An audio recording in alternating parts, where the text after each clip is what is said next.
finish Matot and Massei because we want to. So we're finally we don't have this issue anymore. We could just learn Dvarim if we had time. If we had finished last week, but we had to do so many things last week. So let's finish. So we're talking about davening, and davening itself is also like the journeys of the Jewish people out of Egypt into the good and wide land. 55, on page 55. We're learning Likkutei Sichot, volume 2. The Sikha for Parshas Matos and Massei together.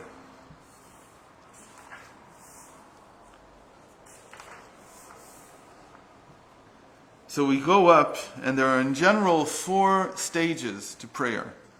The 4 stages, 4 rungs of a ladder, which are like 4 rungs of a ladder. There is even a gematria that's brought in the Zohar. He doesn't understand. He doesn't. There's even a gematria that's brought in the. She'd look at the flies and she'd go away and she'd open the window and they flew out the window. Wow. I don't want to say what I do to them. No, I don't need to spray them. I just clap and they're finished. So in prayer we have 4 rungs, which in general are the korbanos, and then the psukei de zimra, then the shema, and the amida. And the highest level is the amida. From there you come back down, meaning in amida you're in atzilus, and then you come back down into bria, into yetzira, and back into asiyah. That's how the davening is structured. In any case.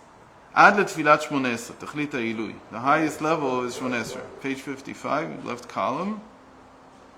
Second. Yeah, we're getting there. When the person frees himself completely from his existence, from his being, and he stands as if he has no bittul mitzius, as if he has no being before Hashem. Like a servant in front of his master. So we talked about this. So section 3.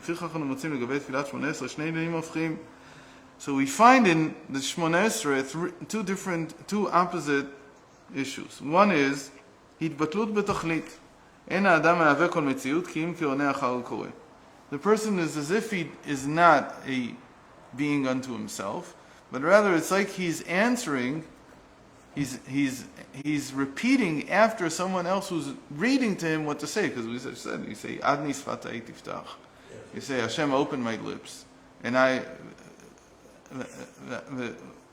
sfatai tiftach. Fi agiti latecha, that my mouth will utter after you, as it were, your praise. So on the one hand, the person is completely nullified because he's only repeating what he's been told to say. And by the way, we have that experience, of course, just as well because we're reading out of the book, right? We're just saying what we were told to say. It's not like we're standing and davening and saying whatever we want. Okay? But the other side is bakashat tzrachav. ולא צרכיו הרוחניים בלבד, כי אם גם צרכיו הגשמיים, בפסוקי דזוהר וברכות קריאת שמע, וקריאת שמע אין בקשת צרכים גשמיים. ודווקא בגילת 18 מופיעה בקשת הצרכים הגשמיים. And yet, when you read the text, and all the more so if you add personal requests, so what is the content of what we're praying? Our personal needs. So on the one hand, you don't have any being. On the other hand, so which is it? Am I a beingless being, egoless being, or am I someone who has needs? העניין הוא משום שיא ההתעלות שבה, אפשרית בהתקללות שני העניינים הופכים.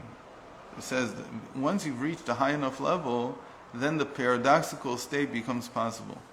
A state in which you're carrying opposites. So on the one hand, it's as if I'm not here. On the other hand, I'm entirely focused on what I'm asking.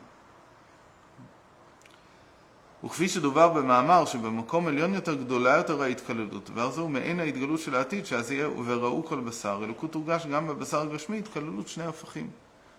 As it was explained in the mimer, apparently in the Shabbos he also had a mimer that he said. So there he explained that the higher up you go, the more it is possible to contain opposites. And this is the same type of opposite state that will be revealed in the future when the pasuk says, "V'ra'u kol basar," that all flesh will see that you are Hashem. What do you mean the flesh will see? The flesh is the opposite. The flesh is what conceals God. Is what conceals godliness. No, the flesh, "Ra'u kol basar tav ki pi Hashem dibar." We'll see that Hashem spoke. Section 4. אלא שלמרות שתפילת 18 היא שיא ההתעלות, הרי למחרת יש להתחילה מאוד לתפילה, כשהפתיחה היא בהכנה לתפילה, ואחרי ההודו, סוכת דזמרה, שככל שנעלה את הדרגה אליה הגיע האדם היום אתמול, מהווה ימי צער לגבי הדרגה שאליה הוא צריך להגיע היום. But where do we see that every day we're advancing further from where we left yesterday? Because we restart everything. Come the next morning, we restart everything. So it doesn't matter how high we went yesterday. It's interesting here that it doesn't mention that the rest of... We started up high. Can, but you start as if you're at the first point. You went back to where you started from because you start the davening from the same place you started yesterday. Zero.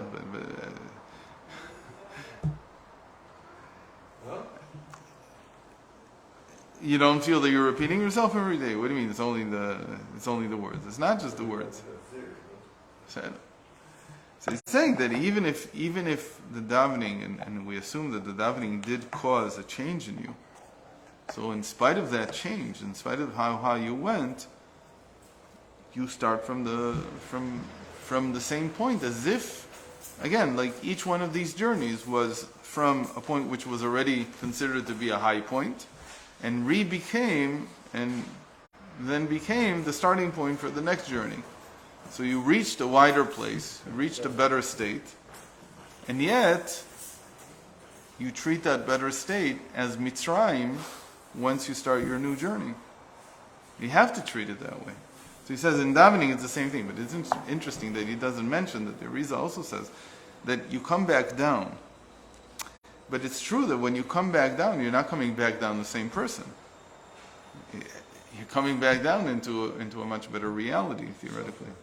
Well, it's more than just self-learning. It's a different world of action that you're coming down to because of where you were. In the same way that Moshe Rabbeinu, after he came down from the mountain, so his face shone. The shine in his face, the glimmer in his face, that was the result of being where he was. So it's true that he came back down to earth, he came back to this place, but he wasn't the same person. So the same thing happens to us.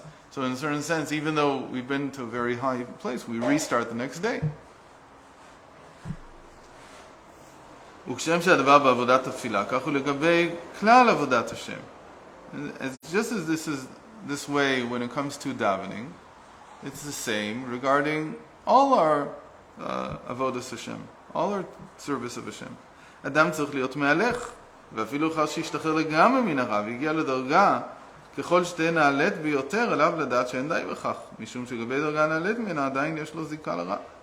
So he says, even a person needs to be what we call somebody who makes progress, a walker, which really means someone who makes progress. And even after you freed yourself from one negative trait or something other that's negative, you have to restart, assuming that even though you've reached a higher level, you still have some connection to this negative, whatever negative trait this is, or negative thing in you, or whatever it is, and you have to restart the whole process again and get rid of it. And he writes here in parentheses, הוכחה לדבר ניתן להביא מן העובדה שהוא עדיין רואה בזולת מציאות של רע, שידוע מאמר בעל שם טוב, שכאשר אדם רואה רע של השני, משמש הדבר הוכחה שבו עצמו קיים אותו רע, בבחינת דקות לפחות. And one proof that we might bring for this, which the Rebbe later discusses in volume 10 in length, but this is volume 2, so they didn't know what he was going to say in volume 10 yet. So one proof of this is, as the Baal Shem Tov says, that if you see something negative in someone else, it's actually mirroring yourself. So the Rebbe later explains it, right?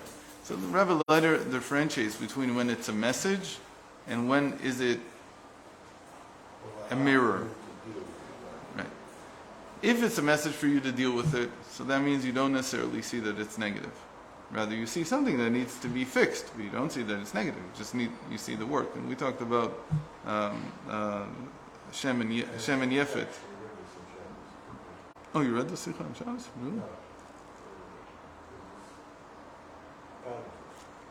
So Shem and Yafet, they went backwards, and they didn't see Noach's nakedness. And that was the sign that they were not mirroring their negative traits. It wasn't a mirror of themselves, because they didn't see it as negative. What they saw was something that needed to be fixed. That's all they saw. But Ham, who went to see it, who saw the nakedness, so he was cursed, because for him it was a reflection of his own negativity, that he was also naked in a certain sense. So the Rebbe says that if you still see negativity in others after you've davened, that's a very good sign that you haven't gotten rid of your negativity yet. You still have to work on yourself. Right? So that's a very interesting sign. And he needs to free himself from that residue of the negativity that he still has. יש לעסוק ללא הרב בזיכוך הבשר הגשמי, לא לדכו באמצעות תעניות וסיגופים, כי אם לעדנו וזככו.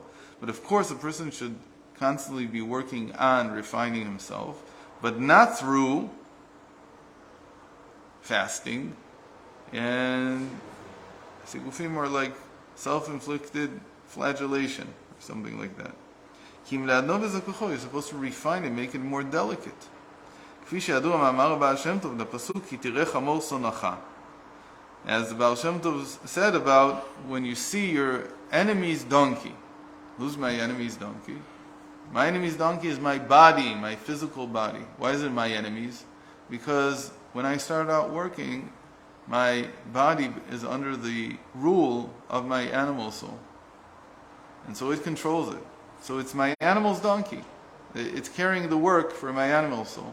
So what should you do? So said the Baal Shem Tov, "Azov ta'azov imo, b'chadata v'azov imo, azov ta'azov imo." Can you ignore it? Can you? No, he says, on the contrary, you have to help it. So to help the body, you don't torture it. That's not the way. You have to give the body something good, like spend some time davening, which is great for the body. Even more so if you learn Torah. Even more so if you just sit and say nothing for a change. You don't say anything at all. And you control yourself. What do we mean you don't say anything? Somebody tells you some lashon hara, and you don't repeat it. And not only do you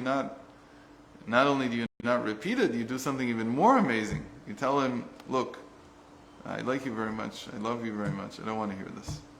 Don't be upset with me. But I don't want to hear it. It's not good for you or me. So let's keep it capped. Let's not say anything."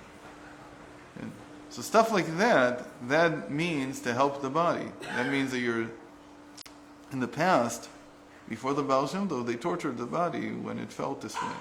It was doing these bad things, but they didn't realize, or I don't know if they didn't realize, they didn't know what to do to get the body off of the rule, or from under the rule of the animal soul. They didn't know how to free it. But the Baal Shem Tov taught how to free it. That's what Chassidus is. It's a psychology of how to free yourself from your animal soul. So first of all, to free yourself, you have to know that you have an animal soul. Most people don't know. They think, "Oh, this is me."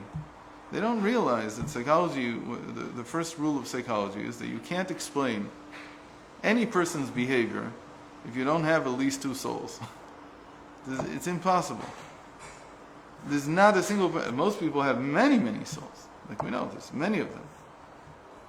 But the Shita before the Baal Shem Tov, no, it could be dozens.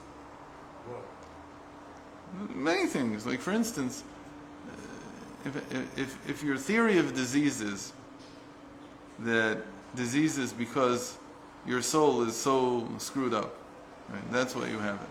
So you have no hope. You have no chance. You have no hope. If your understanding is my animal soul is screwed up, but I have a divine soul, I can heal myself. How can I heal myself? Because I can change my animal soul. Because I also have another option. The more I identify with my divine soul, the more my animal soul heals. So diseases can be treated. By the way, that's what you do in psychology also, in psychiatry also. You believe that at some level, the person can be healed. Why can he be healed? How can you heal something if there's no other option? No, I strengthen the good option. I strengthen their divine soul. And when I strengthen their divine soul, slowly and surely, the animal soul weakens. מיד במקום האדם משנתו בבוקר, עליו לרתום את חמורות החומר שלו, שדווקא לדו אפשר להגיע לגילוי של העתיד ברוח ובבשר, כאשר הבשר הגשמי יזדכך ויתעדן במידה כזו עד שיראה אלוקות. So right away when he wakes up in the morning, what is he doing? He's taking the donkey, saddling him, whatever you do with the donkey, and he's riding him. And he's saying, I'm going to use my physical body to serve Hashem. I'm going to serve Hashem with my physical. I'm not going to torture my body. That's not the answer. The answer is to use it the right way, to identify the body more and more with good actions. And by the way, that's what everybody says today. If you want to change your habits, any change you want to do with habits, the more you think about it, the more you understand that changing your habit, they change not by torturing yourself not to do something, but by reinforcing good habits. You can't really get rid of negative habits. You can't really get rid of negative behavior. What you do is you reinforce the good.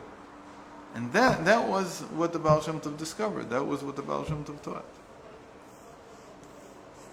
So I think we're going to have to finish this tomorrow. Very good. So tomorrow, and then, God willing, we'll start Dvarim.